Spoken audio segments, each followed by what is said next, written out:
भारतीय माझे बांधव आहेत. माझ्या देशावर माझे प्रेम आहे.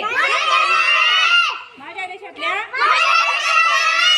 समृद्ध आणि विविधतेने नटलेल्या परंपरांचा मला अभिमान आहे.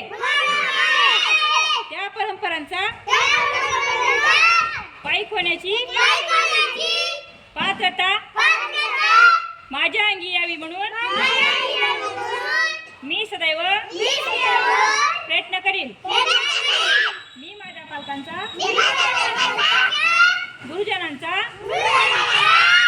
आणि वडीलधाऱ्या माणसांचा मान ठेवीन आणि प्रत्येकाशी सौजन्याने वागेन. माझा देश आणि माझे देशबांधव यांच्याशी निष्ठा राखण्याची